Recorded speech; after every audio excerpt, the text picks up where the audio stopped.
Hello, I'm your host, DeMonte Edmonds of Highways TV program, and this is Freedom Podcast with Charisma Podcast Network. And today we have a very, very special treat.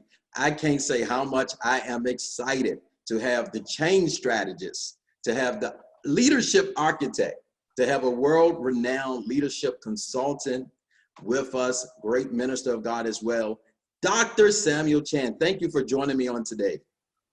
What an honor and privilege to be with you. Great to see you again. You have been a great leader. You have written a lot of good stuff. You have led so many other people. And I'm so excited about the great doors that God is providentially opening for you. And may that continue as you go on your journey. Thank you so much. Thank you so much. And, I wanted to talk to someone that was a seasoned leader of leaders, which is yourself, and especially about ministry in the marketplace. Years ago, I first began to hear about ministry in the marketplace, and it was kind of a rarity. It was like a small substream of what God was doing in the kingdom of God. But now, as we progressed over the last 15 years or so, it's become more commonplace. And so do you see that it's progressed, or where do you think we are as far as progressing into moving ministry into the marketplace arena? Well, if you read the New Testament, especially the book of Acts, you will notice that there was no wall between ministry and marketplace. As you look at the disciples that Jesus chose, all of the disciples of Jesus were businessmen. Every one of them was a business person. Yes. Professional business person, business owners. And so that is how the church was founded. How was Paul able to finance his ministry? He tells us he continued making tents. In John chapter 21, when Jesus has died, before he gets resurrected, before Peter sees him, Peter, James, and John go back fishing. So their boats were still there. Their fishing nets were still there. All the tackle was still there. The business was still there. And then as the church progressed, what started happening was that churches started building this wall of us and them. And we came to know that as clergy and laity. And we moved away from the biblical mandate of the priesthood of every believer. Doesn't matter if you're in ministry, doesn't matter if you're in marketplace, you are a priest. So if you're CEO of a company, you're a janitor at a company, you're a priest. That is your territory. And so what has happened in recent years is we started recognizing once more that it was never supposed to be ministry or marketplace. It was always supposed to be ministry in marketplace. Yes. Because there's marketplace wisdom in ministry, and there's ministry ethos in marketplace. So I just want to let everybody who's viewing us or hearing us to simply know, wherever you are in life, you are in ministry. That's powerful, and I wholeheartedly agree. And I think what happened with the separation of church and state, like you said, there was this great divide.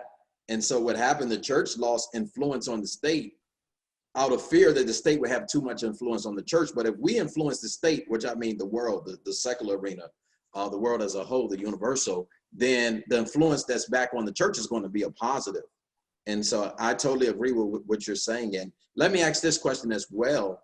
With the modernization, with technology and social media, I feel it presents a greater opportunity and greater window for us to have segues into the marketplace. How do you feel about the emergence of technology like we're using today? Isn't it interesting how so many churches that were not only pro-technology, they were anti-technology. and I remember talking to some of our mutual friends, and they would say things like, well, you know how we are. We got to go to church. We can't do no praise and worship at home. And then there were preachers who said, if ain't nobody talking to me, I need somebody to talk back to me. You ain't listening. Is anybody in the house? Yeah. And so, all of those things went away. And technology allowed us to say to ourselves, are those the props that you have always needed? Or do you actually have more grounding? Are you deeper then ain't nobody listening. Somebody needs to say something. Somebody needs to know, so all that is, I mean, I'm all for that, but that is just not where we are in life. You can hoop and holler and squall all you want to, but people at home in their pajamas and a cup of coffee are saying, hey, I need somebody just to talk to me. Just talk to me. And what technology has allowed us to do is what we're doing right now. What technology has allowed us to do is to say, it has been used by the marketplace all along. Why haven't we?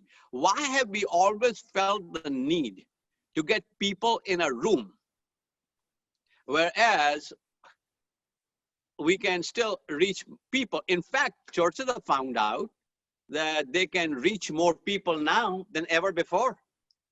Absolutely. Because now there are no walls. The size of your church has no relevance. All that matters now is good Wi-Fi, good lighting. Yes. And focus on connectivity rather than communication. Yes. And I was speaking with a pastor and I shared the same thing. I said, going virtual, the difference is now, instead of emotionalism and sensationalism, which you can do in a physical environment, with the hooping and the squalling and not judging anyone, but sometimes, let's be honest, many preachers are using filler to provoke people emotionally, to stir people up in a soulish type of way, not to actually bring transformation. And so I said, with the virtual arena, you really have to have some sound content that's bringing impact to people's lives. And so for our ministry, going virtual, it's been a blessing. We've seen people get out of wheelchairs. We had one lady, Sarah Marie Asperg, right on the video, prayed for her. She got out of a wheelchair. She's been in a wheelchair for 3 years. We saw all those type of miracles, and still the working of God. God's not limited by a physical space. And so I think he's taking us out of the box in this season. I think you're absolutely right. And the things that we have always felt were so important are still important, but not as important. And we are finding out, back to your original question, is, so how do we multiply technology? So look at you. So you moved from Virginia to Georgia. Yes. Not knowing a whole lot of people. And God placed you in Georgia. And guess what you did? You didn't try to find a building. No. No. You found what we call delivery systems. You found pipelines. Yes. So in your earlier remarks, you welcomed a number of different platforms so we are going to have a podcast, audio only. We'll have something that will be video, other charisma is backing you, another TV channel. You have your own YouTube channel. I mean, these are opportunities that take you outside brick and mortar and put you into the environment like never before. But it is for us to say to ourselves, what are the possibilities, and go after it. Yes, definitely. And as you're talking about the different systems and delivery systems, one of my concerns and a few others' concerns, many of the tools and technologies and systems that we use are often developed by the world.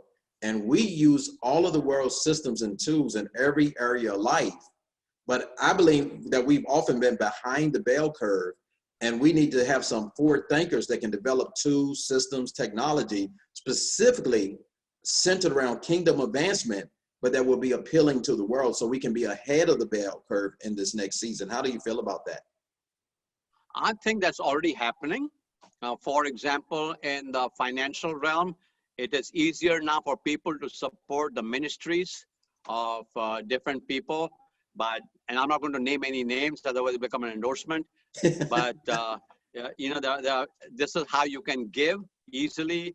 Apps that have been created by church, interactivity that's been created by churches, and these might not be in wide uses. They may not be creating Facebook and Zoom and Instagram, but many churches I know about who have taken the need of the moment and created something very customized for their own churches and their own platforms, so people can access them. There are ways to get prayers requests in there. There's a way to get pastoral care in there. There's a way to get hospitalization and hospice care in there. So I think churches are doing what they can do in the limitations, because to create the kind of platforms that come to our mind, the ones I named, for example, earlier, it takes literally millions of dollars of Yes. investors' money.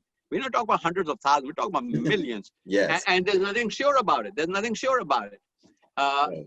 Having said that, I believe the church is already stepping into that space, and every church person who is engaged knows how to do that, how to do it well, and not they have honed cameras and lights and audio and the different platforms that people are on. There are friends of mine who created a whole new platform that any church in the country can use that platform free of charge to put the services out there, you know, and I will name them. They're not my clients. There's no money exchange here. They just happen to be visionary friends of mine. The pastor's name is Craig Rochelle, and it is Life Church. So lifechurch.tv. And again, please know very, very clearly, there's no business transaction or anything like that. I just want people to know that these people created the U version of the Bible, for example, that everybody uses now. That came out of that church. So they created this platform. Any church can use that platform free of charge. Technology is there. So so I think I just want to remind the church, there are geniuses in the church.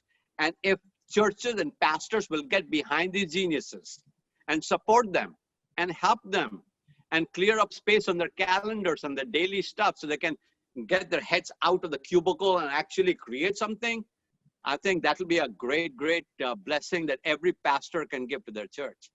I agree, and that's powerful. And all of these different programs, you're right, they're kind of spread in different places, but as visibility are brought to them, I think probably already in the church, we have some great tools and resources that we can do so much with. I have a friend, you know, he has a pretty good a big platform and following, and someone very reputable prophesied to him that he was going to start a social media platform that was going to compete at the level of one of the bigger ones that you just named.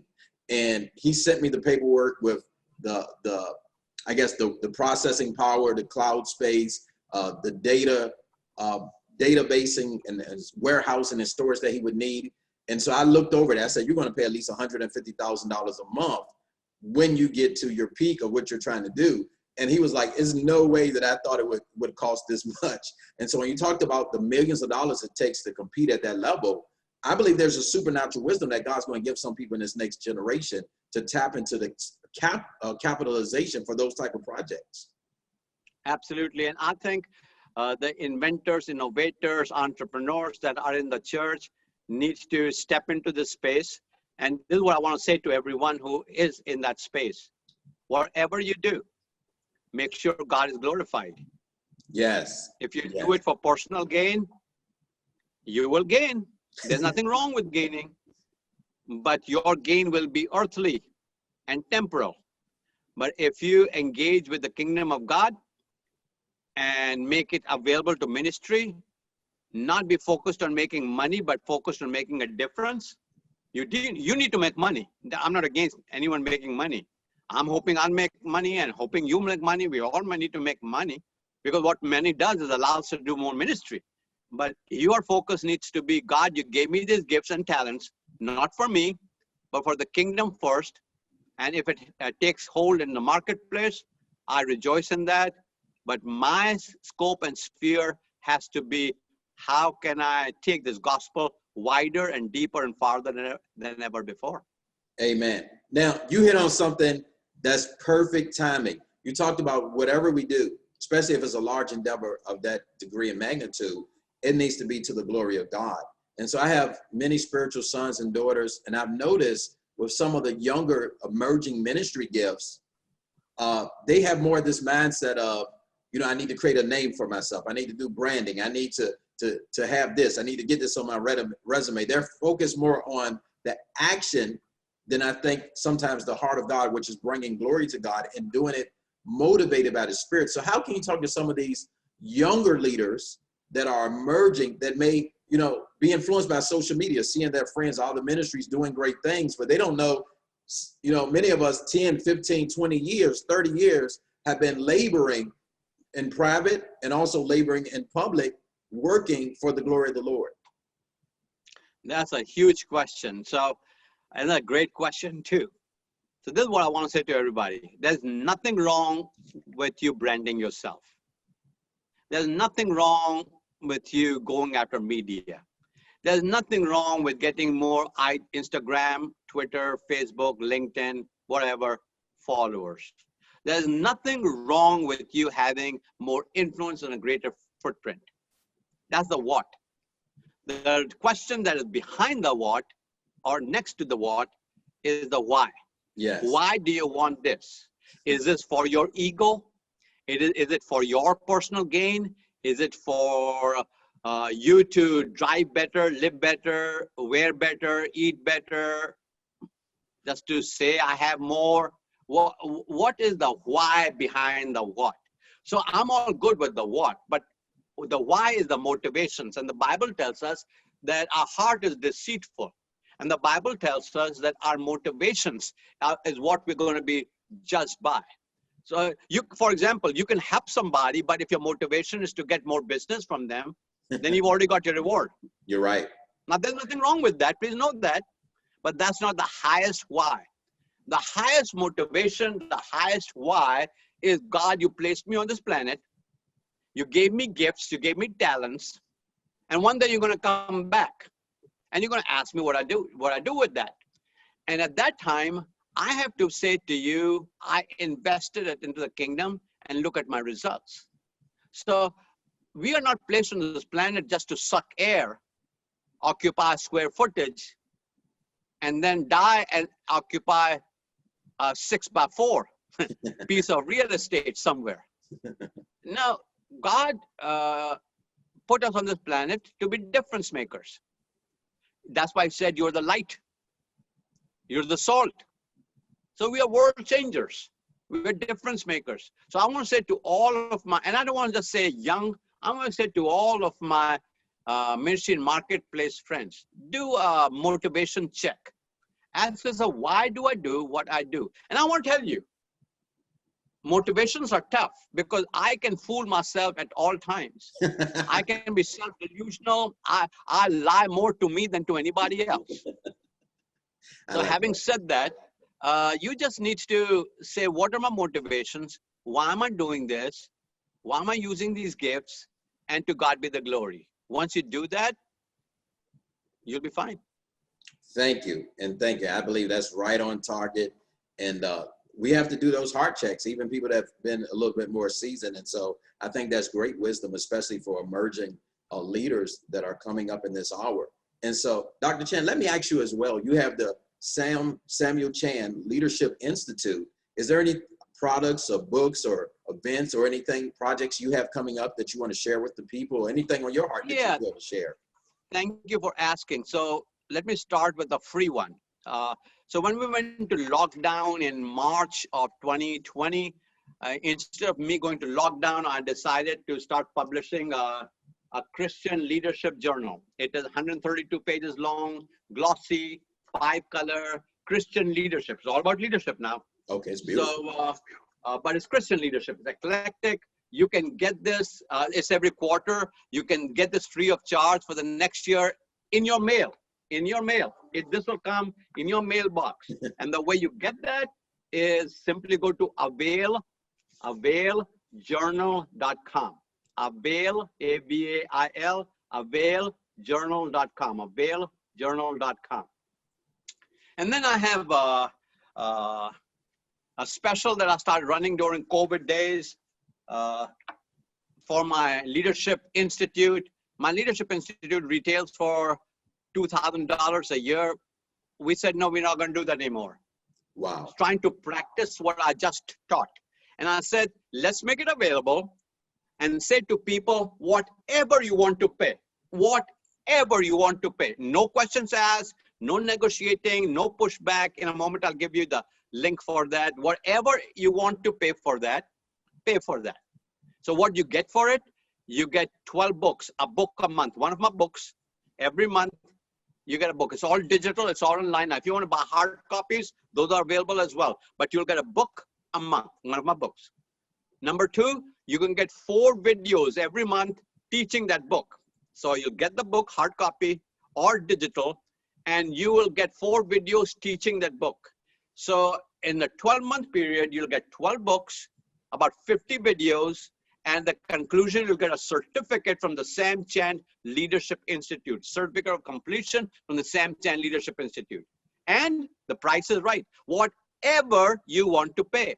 In fact, if you want to pay once, that's fine. If you say I'll pay X amount every month, that's fine. So the link for that is just my name, Sam Chand, SamChand.com/COVID. Thank you so much. Sam Chand, Yes, go ahead. I'm sorry. SamChand.com/COVID. And you can pay whatever you want to. It's yours. I think that's very powerful, and I think you're definitely you're practicing what you preach, and the material is worth more. He's giving it away for literally almost free for what you want to pay, but it's worth more than $2,000. I was telling Dr. Chan before that I had the opportunity to read his books as a teenager in my aunt's house. Aunt Bonnie, she has a slew of his books, a ton of his books. I think she has a whole shelf of Dr. Samuel Chan. And so I always heard about Dr. Samuel Chan. And I remember as a teenager, I picked up one of his books and just began to read it.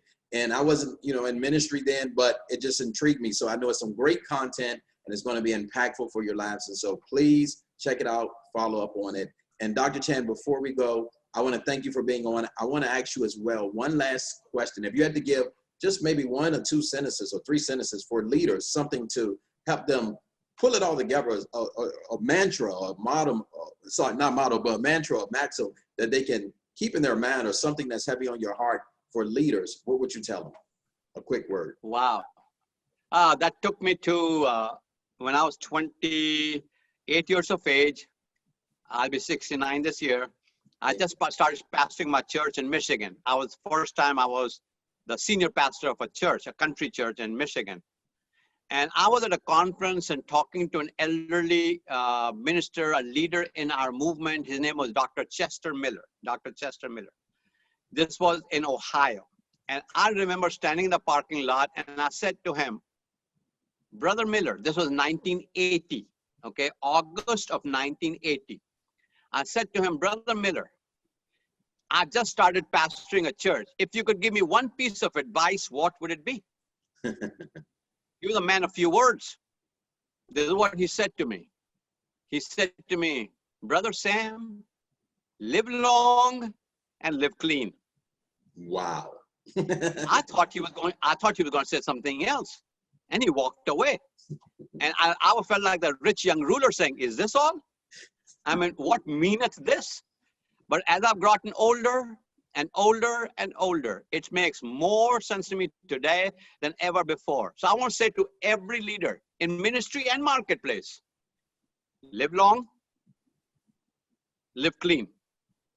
Don't mess up, because your legacy is not going to be your houses, your lands, your cars, your clothes, the size of your church, the people on your staff, the business acumen that you have.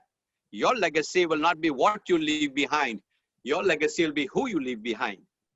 So I'll leave you with the words of Dr. Chester Miller. Live long. That's powerful. Live Thank clean. you. And so you guys heard it from Dr. Samuel Chan, the change strategist, the leadership architect. I want to personally thank you again for being here on the broadcast with me. I know so much wisdom was shared, and I know we'll have you back again. So thank you so much, Dr. Chan. Thank you.